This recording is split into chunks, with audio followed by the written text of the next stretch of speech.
Сайн байцгаана уу эрхэм үзэгчдээ. Монголын үндэсний олон нийтийн радио телевизийн MNB World төсөл болон Монгол дахь нэгдсэн үндэсний байгууллага хамтран бэлдэж буй тогтвортой хөгжлийн талаар ярилцах хилцүүлэг нэвтрүүлэгт тавтай морил.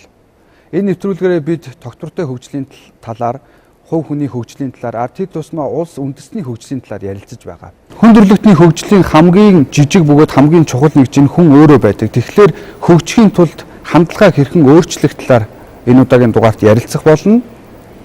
Ингээд би оролцогчдод танилцуулъя. Иргэний боловсрол төвийн хөтөлбөрөөр хариуцсан захирал хадагтай Ариун Цэцэг. Жүжигчин продюсер Ноён Оргил. Амрид цахим платформын хамтран үүсгэн байгуулагч Ноён Ундрал. Гэр хаб байгууллагын судалгаа харилцаа хариуцсан ахлах хадагтай Энгчин. Тогтвортой хөгжлийн зорилгоодыг хэрэгжүүлэхийн тулд хувь хүний хандлага өөрчлөгдөх нь хамгийн чухал. За яг энэ тал дээр урлагийн нөлөө яаж орж ирд юм бэ? Үгүй яг хоо өөрөө бол яг үннийг бүгдийг хэлчихлээ шүү дээ танилцуулганда тийм ер нь доктортой хөгжилд хамгийн чухал нэгж нь юу юм бэ гэгээд хувь хүн. Хувь хүн бол өөрөө өдөр болгон өөрийн гэсэн ажилтай, өөрийн гэсэн асуудалтай, өөрийн гэсэн одоо өнөөдрийн нийгэмд амьдарж байгаа амьдралтай нэг тийм хувь хүн л байгаа шүү дээ. Тухайн манай Монголд бол Монгол улсын иргэн одоо дорж юм уу, дулмаа юм уу тийм ээ? Найдан юм уу тэр Тэмүүжин ч юм уу ингээд хүмүүс байгаа. Тэгэхээр энэ хувь хүмүүсээ л хөгжүүлэх хэрэгтэй гэж яриад байна те. Энэ хувь хүмүүсийг хөгжүүлэхэд соёл урлаг ямар ач холбогдолтой юм бэ гэвэл энэ хүмүүс чинь бүх тэр ажил асуудлаа хажуугаар тараад ч юм уу гэртээ очиод заавал нэг кино үздэг. Тийм ээ? За эсвэл нэг хагас бүтэн сайнараа яваад дөөр, драмын театр, балет за ажлынхаа дундуур бүгд хөгжим сонсдог. Энэ бүх юм чи өдөр болгон тэр хүн сэрээд босоод гоё хөгжмийн сэрүүлэг дээр дуун дээр босоод ингээд явхад төлөөс ахуулаад орой унтахтаа нэг киногоо үзээд унтдаг. Олон ангид кино чи уран сайхны ангид чи хүүхдүүд маань хүүхэлдэйн кино чи үзээд унт. Энэ чи өдөр болгоны амьдралд нь нөлөөлж байгаа байхгүй юу? Энэ бол асар том соёл урлагийн одоо ард түмнээ, хувь хүнээ бий болгох, бүтээх, хүмүүжүүлэх, боловсруулах, эх оронч болгох, монгол хүн болгох ийм салбар юм байна.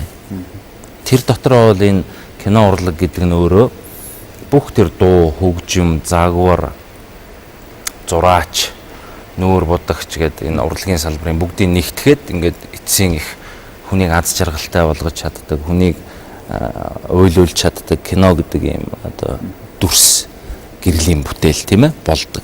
Тэгэхээр энийгээ бид нэр энүүгээрээ дамжуулаад бид нэр хувь хүнээ хөгжүүлэх хэрэгтэй байхгүй юу?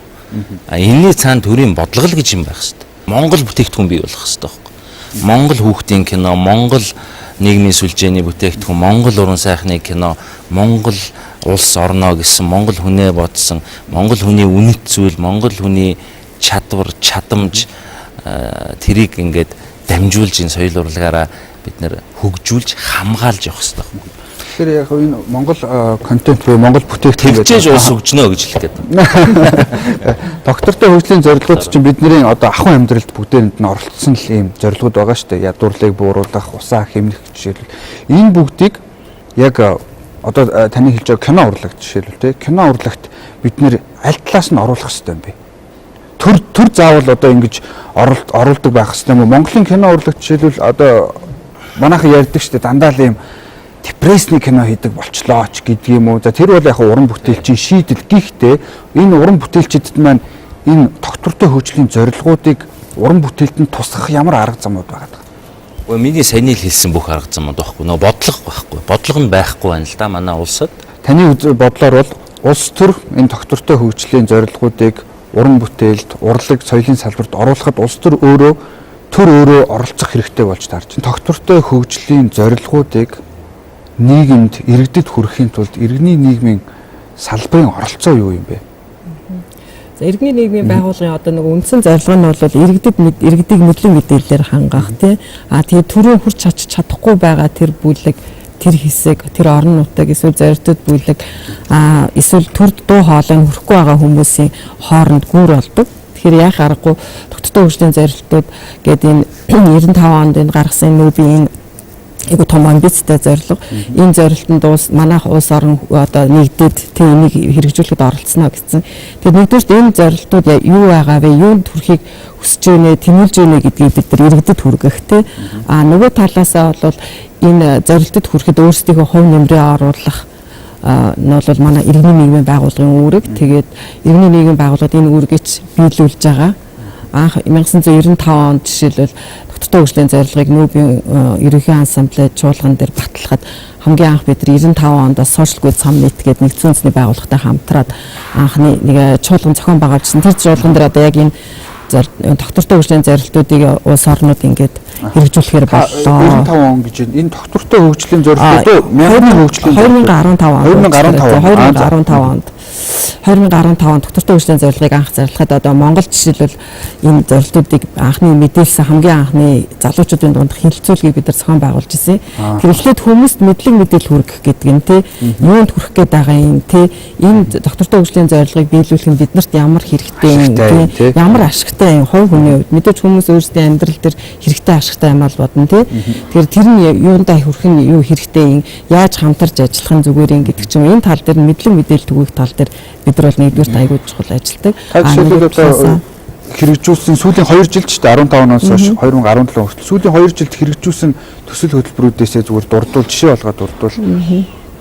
Тэгээ яг нэгдсэн үндэсний байгууллагын хүн амын сантай хамт бид нар залуучуудын хөгжлийн төсөл дээр сүүлийн 3 жил ажилласан. Тэгэхээр яг энэ төслийн хүрээнд хийсэн одоо бүхий л залуучуудад зориулсан сургалт одоо семинарч байдаг юм уу, уулзалт арга хэмжээ тэгэл төсөл хөтөлбөр залуучуудын санаачлагыг дэмжих, залуучуудын инновац одоо бүтээл санааг дэмжих гэл олон арга хэмжээ зохион байгуулсан. Энэ бүхий л үйл ажиллагаа дээр доктортой хөгжлийн зорилтуудыг бид нар байнгын одоо энийг нөгөө залуучуудад таниулах, сурталчлах тал дээр ажилладаг. Энд одоо байгаа хүмүүстэй гэтэл бид нар нөгөө хамтарч ажилладаг хүмүүс байх жишээтэй залуучуудын байгууллагуудын дунд жишээлбэл бид нар залуу уран бүтээлчдийн дунд, сэтгүүлчдийн дунд яг доктортой хөгжлийн зорилтыг яаж залуучуудад хүргэх вэ гэдэг энэ тал дээр сэтгүүлчдийн уран бүтээлчдийн дунд уралдаан зарлж байсан анарыг их оролцоод тий одоо нэгдүгээр ярианд их орж исэн гэх мэт яаж энийг л илүү олон хүнд хүргэх вэ?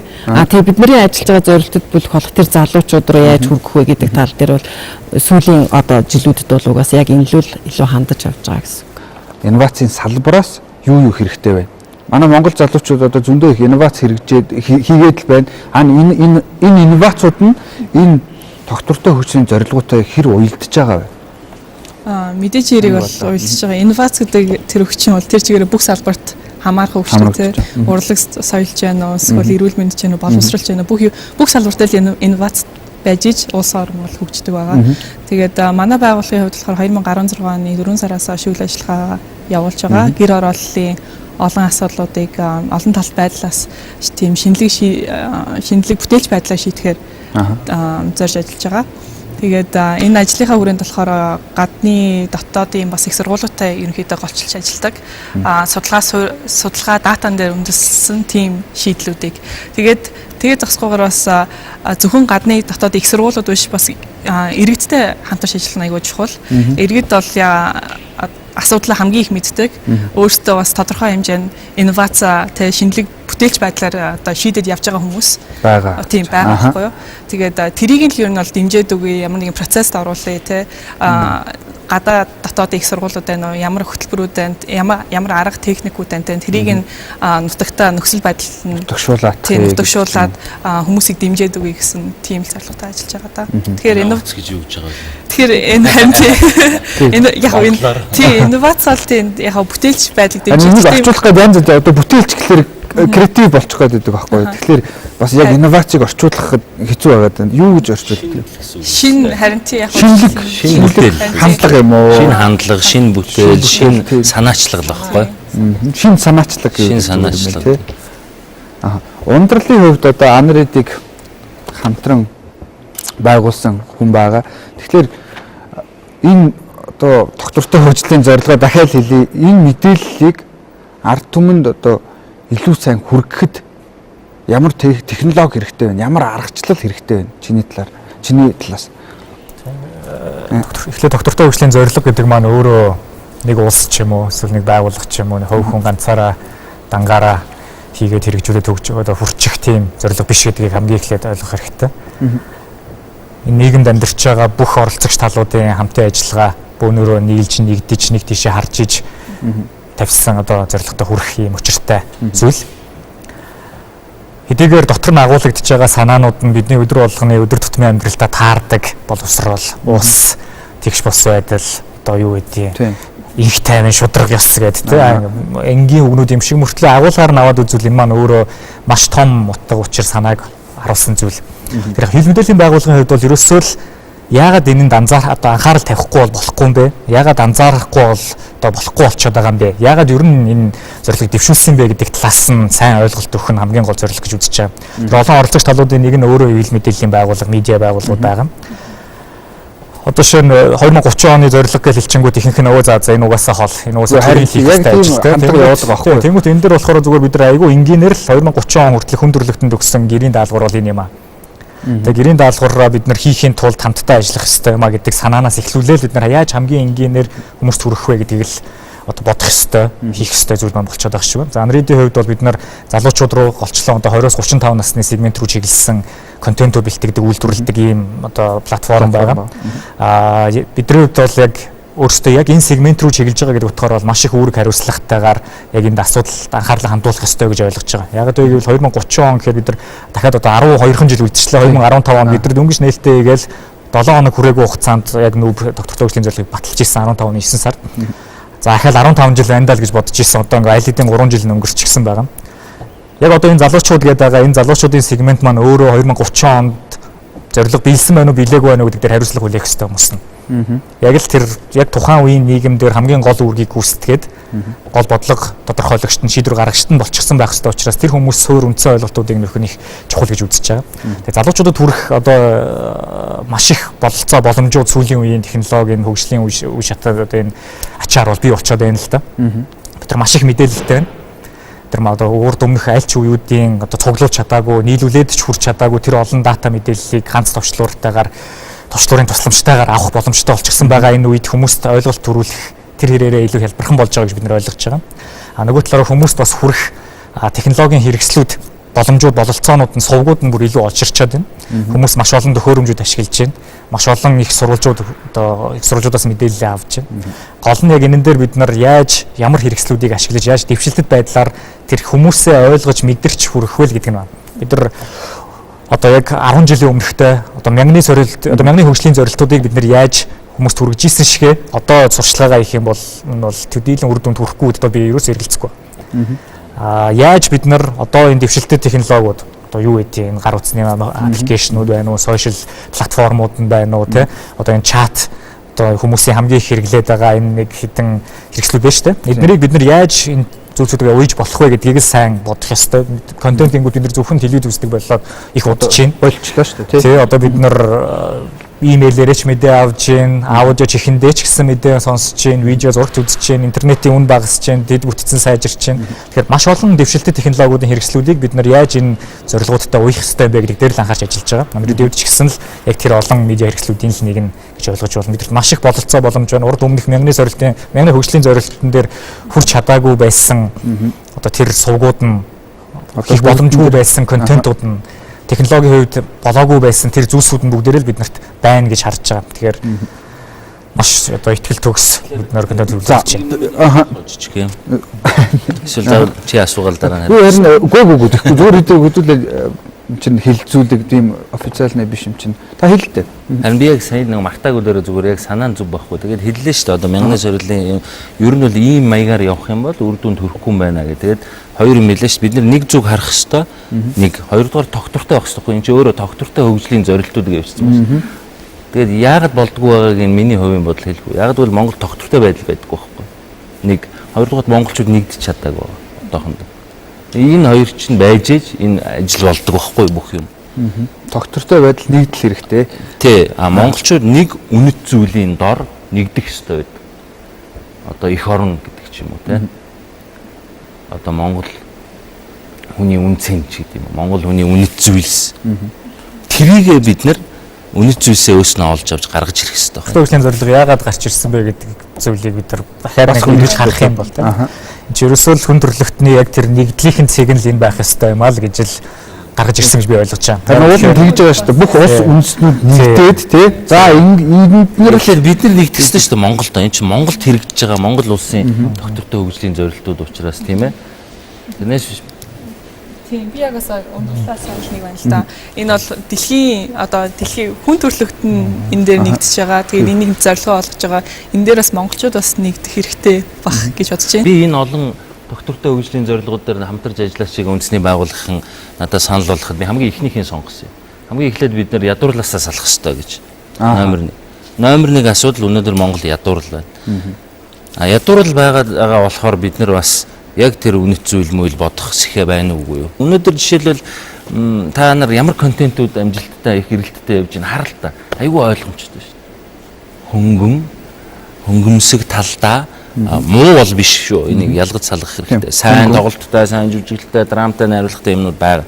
Гэхдээ ингээд хүнд бас нэг жоохон за энийг бол нэг олон улсад бол нэг гараад нэг шагнал авсан бүтээл бол одоо Монголд сүүлийн 30 жил ховор штэ. Тэгээ тэрийг манай ард түмэн үздэггүй нэг ойлгодгоо.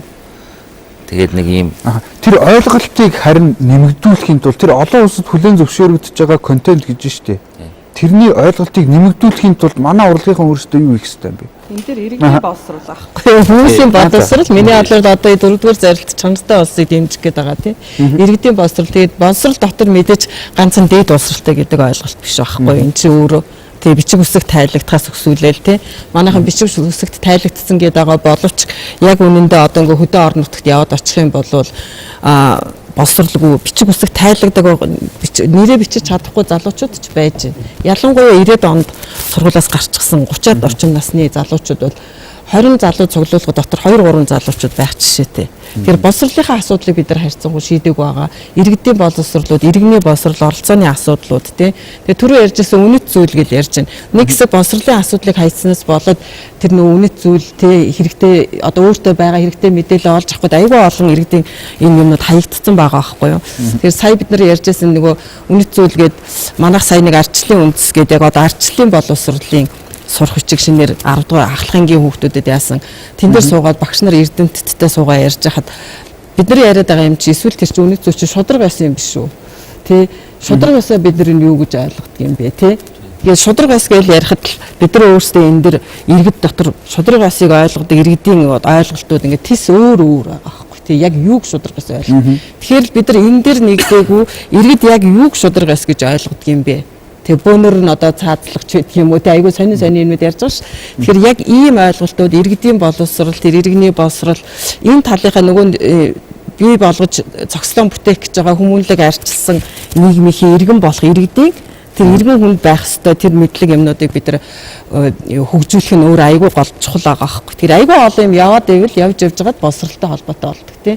Тэгээд тэр боловсролын төвөөд тэр иргэдэд боловсролын төвөөд нь яах аргагүй кино урлаг тий. За тэгээд тэр мэдээллийн сувгуул байна тий.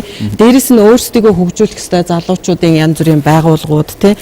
Төрөний ундралын ярьдаг яриан дээр яах аргагүй энэ 17 зорилтыг ч одоо хэрэгжүүлэх хүмүүс нь залуучууд гэдэг угаасаа тодорхойлцсон шүү дээ нэгдсэн улсны байгууллагын юунаас тэгэж 2030 онд яг энэ зорилтыг бид нар одоо дүгнэх яг тэр үед бол дэлхийн хүн амын нөгөө хөдөлмөрийн зах зээл дээр хүн амын яг идэвхтэй ажиллахтай хүмүүсийн 71.8 ч гэдэг лөө хувь нь одоогийн залуучууд л байгаа байхгүй тий 15 настай хүүхэд 15 13 жилийн дараа яг л 20 эдтэй эсвэл одоогийн 30 та залуучууд чинь тий тэр үед яг л 40 эдтэй яг жинхэнэ ажил насан дээр тэгэхээр айгүй олон өөрөө чи ярианд ч гэсэн эхлээд ярихдаа энэ ч өөрөө хүний хөгжил тий хувь хүний хөгжил юм хүн нь угаасаа хүний хөгжил дээр л энэ гол нь улс орны хөгжил тулгуурладаг тэр хүнийхээ хөгжил рүү бид нар арих хэрэгтэй юм байна. За би дараагийн зүгээр асуултыг та хэдийн дунд тавья. Одоо бид нарын ингээл ярьж байгааг үзэж байгаа бид нар ингээл нэг л тогтвортой хөгжлийн зорилго гэл ийм юм яриад л нэг л том нэг сүртэй тий нүүб гэл засгийн газар төрийн гэд яг энэ бид нарыг үзэж байгаа ард иргэдэд энэ Sustainable Development Goals гэдэг тогтвортой хөгжлийн зорилгууд ямар ашигтай юм бэ? Тэр тал дээр та хэд өөрсдийнхөө бодлыг хэлээч. Би хэлчих хүндээс. Тэгээ ерөөсөө ямар нийгэмд амьдрмаар байгаа тэрийг л бүтээх хөв нэмрээ оруулах боломж нь л гэж ойлгож байна. Яг л өөр хамгийн товчгоо тодорхойгоор юм бидний гэрийн даалгавар. Сургуульд яваад хүүхэд сайжрахын тулд, анги дэвшихийн тулд, дуртай мэрэгчлээ эзэмшихийн тулд, дуртай ажиллаа хийхин тулд гэрийн даалгавраа хийдэгтэй л адилхан. Бид нар хамтдаа нэг тийшээ харахгүй бол бүр том зургаар нь харуул уур амьсгалын өөрчлөлт дэлхийн нийт амьдрах систем, экосистемд ямар нөлөө оруулж байна. Арай дэжигрүүлээд бүс нутгийн хэмжээнд даваад үзэх юм бол эдийн засаг инх тайван хамтын ажиллагааны төвшөнд ямар нөлөө үзүүлж байна, ямар байдалтайгаар бид нар өнгөрсөн шүдийг өнгөрүүлв гэх мэтээр ингээ харж болж байгаа. Энэ дээр би түрүүний тэр бодлого гэдэгтэй санал нийлж байна. Бодлого биднэрт хэрэгтэй. Тэгэхдээ бид нар 2018 онд амьдарч байгаа, 21-р зуунд амьдарч байна. Энэ бол бид нар яг өмнөх өнгөрсөн зуунууд, өнгөрсөн үеүүдтэй харьцуулахад нэг том давуу талыг өгж байгаа гэж ойлгож байгаа. Тэр нь тухайн хүн, тухайн залуу одоо өөрийн амьдрмаар байгаа, үр хүүхдээ өсгмөр байгаа. Тэр нийгмээ бүтээхэд гар бие оролцох, хувь нэмэр оролцох тэр боломж бололцоо нь юу юунаас илүү хамгийн ихээр л байгаа гэж ойлгож байгаа. Бидэрт одоо юу байна? Компьютер байна, интернет байна, технологиуд нь байна. Хэдхэн товч дараад бүх мэдээлэл авч чадж байгаатай адилхан жоохон цаг гаргаад хичээх юм бол өөрийнхөө хувь нэмрийг шууд бус байдлаар оруулах бололцоо боломж нь бүрдчихсэн байгаа учраас залуучуудын оролцоо гэдэг зүйлийг бид нэр илүү хүчтэйгээр дэвшүүлээд тэр санаачлалуудыг дэмжих нь зөв байгаа гэж ойлгож байна. Яг оролцоо гэдгийг бид нар ярьж болно. Бидэрт одоо идэвхтэй оролцоо тийм яг жинхэнэ оролцоо хэрэгтэй шаардлагатай байгаа бах. Тэгэхээр бид нар яг түрүүний асуултад хариулаад дахиад ихнийхээ одоо санааг хэлэхэд тийм бид нар өөрсдөө өөрийнхөө ирээдүг бүтээх, хувь нэмрээ оруулах, эзэн байх тэр боломжийг л өгж байгаа, нэг тийшээ харуулж байгаа, нэгдүүлж байгаа тэр зүйл нь л тогтвортой хөгжлийн зорилго юм аа л гэж ойлгож байна. Нэгчингээ ер нь бол ундрал багцлаад аягүй сайн хэлчлээ л дээ. Тийм айгүй өөрсдийнхөө хувь нэмрийг оруулах боломж те. Тэгэхээр тэрнээс гадна бас ариуд лахтаа бас санаа нийлж л да бодлого бас айгүй чухал. Ер нь бол бодлогоор бүх юмыг базаж явдаг те. Хэдий ингээл энд хувийн хөвшлөхийн иргэний нийгмийн хувь хүн ингээд хичээгээд тэгээд дээрээс ингээд дараад ах юм бол эрт бол тийм хөвчих бол бас хэцүү л дээ. Тэгэхээр хууль эрх зүйн талаас нь ч тэр санхүүгийн боломжоос нь талаас нь тэр олон боломжуудыг нээж өгөх хэрэгтэй, сайн санаачлалуудыг дэмжиж зурчлах хэрэгтэй. Тэгж л бодож байна да. Тэгээд нэг зүгт бид нар бие бинийгээ дэмжиж ажиллах хэрэгтэй байхгүй нэг зорилттой. Бид нар чинь нэг юм түүхэн одоо угаасаа баталгаа одоо юу гэдэг түүхэн сургамжууд их байна штэ. Тарж бутарж хагарахаараа л болохоо байдаг. Нэгдэхээр их сайн мундаг юм бүтээж чаддаг. Тэгээд хариуцлага хэрэгтэй бас. Яг наад өгч. Тий, ерөөсөө л хариуцлага. Хууль Монгол улсад бэлдэг байх шээ. Бид нар ямар ч юм хийсэн ингээд ямарваа нэгэн асуудал үүсчил хараа штэ. Тэгээ асуудлыг шийддэг, шударгаар шийддэг байх шээ. Бид нар өнөөдөр хариуцлага алдагдсан учраас айгүй их ингээд юу ч хамаагүй ярьдаг болцсон. Энийг судалснаар дэлгэц үзээд сууж байгаа үзэгч иргэнд ямар ашигтай юм бэ гэдэг талаас нь та юу гэж бодож байна? Яг бид нар нөгөө хүүхэд залуучуудтай илүү ажилладаг байгууллагын хувьд ярих юм бол мэдээж нөгөө дэлхийн нийт хаашаа явж байна, даяарчлах гэж байгаа нийгэмд залуу хүн хаана байх вэ? Тэ? Тэр дэлхийн бусад улс орн юу хүсэж байна?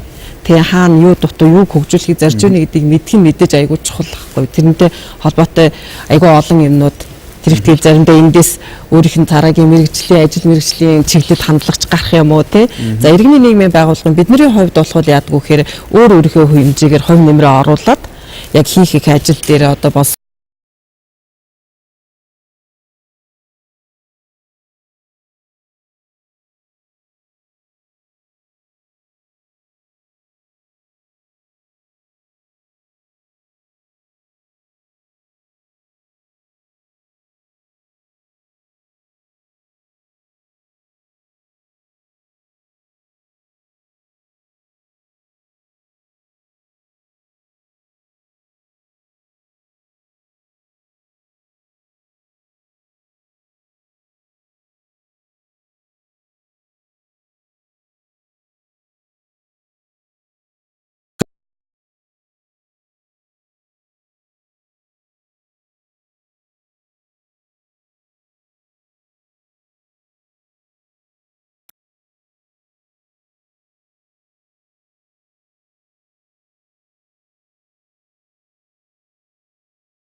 юунууд нь ингээд сэдвүүд нь нийлдэг, хүрээнүүд нь нийлдэг. Хэрнээ олон газар ингээд жижиг 5 6-аараа 10-аараа ингэж хийж байна.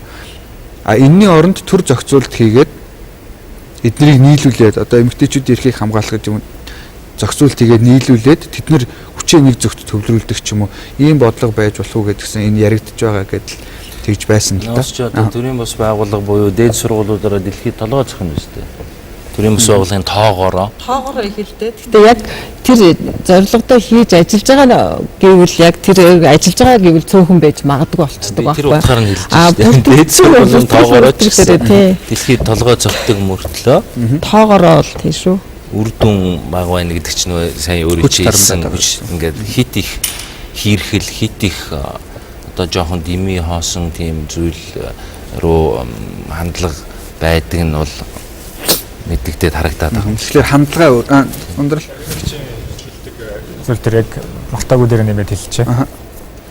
Тэг бид нар ингээд хэдийгээр ингээд за ингээд ийм зорилгоуд байгаа те ингээд хэрэгтэй юм байх хэрэгтэй гэж олон төрлийн арга хэмжээнүүд, төслүүд, ивентүүд, янз бүрийн арга хэмжээнүүд хийгээд байгаа ч гэсэн дахиад тэр тийм мэдээлэл нь хүрэхгүй байгаа сувгууд, тийм хэсэг байгаа гэдгийг бас эзэж мартаж болохгүй байгаа. Тэгээд тэр бид 2030 бүгд адилхан л нэгэн хамтдаа л амьдрна. Бид ичнээ гоё юм хийгээ, сайн юм хийгээд гоё болох гэсэн чинь тэрийг нь ойлгодгүй, агаар нь илдэггүй, мэддэггүй тийм хэсэг бүлэг байгаа дэвэл энэ маань өөрөө дахиад яг нэг өвч тарамдсан зүйл болчих учраас за бидний бүх зүйлсүүд нь хүрээллийг тэлэхтэй энэ хүрээг илүү өргөтгөх тал руу бас чиглэх ёстой гэж бид ойлгож байгаа. Яг л дээ төрийн бус байгууллагууд маш олон байгаа. Маш олон community, маш олон хөтөлбөрүүд хэрэгжиж байна. Гэхдээ энэ зүгээр миний хувьд ажиглаад хараад байхад те улам л хүрээгээ улам хумайл яг улам ингээд нэг дотгошоогоо гişүүд рүүгээ ч юм уу ингээд нэг сэдв рүүгээ улам гүн рүүгээ ороод хүрээлэл их арай л багасаад байх шиг санагдаад байгаа.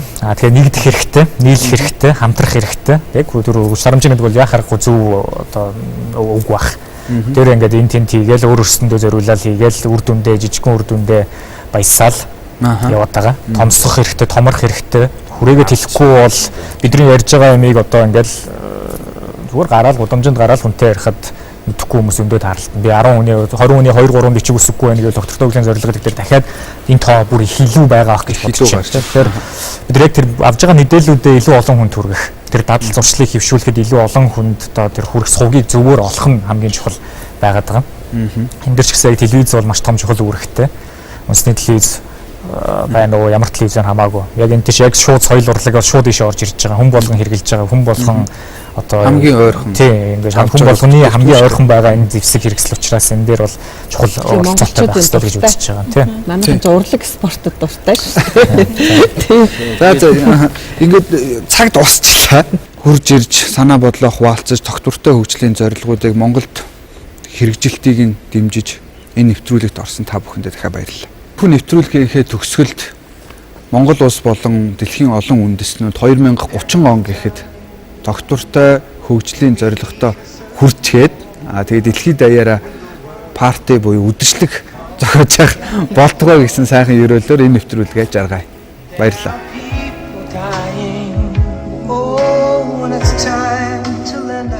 Би ч гэсэн өөрөө хувь хүн ямар өөрсдийнхөө амьдралын хандлагт ямар өөрчлөлт хийж байгаа вэ? Яг таны хувь хүн гэртээ ч юм уу, хүүхдтэйгээ ч юм уу савлсан ус авахгүй байх ч юм уу те энэ л өөрөө л айгүй гоё жижигхэн ч гэсэн бид нарын оруулж болох хувь нэмэр байгаа. Бие зас засаад гэрээ засаад төрөө засаад. За миний хөнж усыг хайрал дэш усыг иви гээд ихсэн чинь бас ингээ усыг ивэлдэг болцсон. Би хогоо ялгаж хайж байгаа. Ялгаж хайж байгаа юу? Тэрнээс гадна би бас зохистой хэрэглээг дэмждэг байхгүй юу? Өнгөрсөн онд бол хувцс ер нь авахгүй байхаа шийдээд тэгээд ер нь хувцс судалдаж яваагүй. Бид нар no plastic challenge буюу те хувцсургаас татгалзъя гэдэг тийм одоо challenge social challenge-ийг эхлүүлчихэд явж байгаа.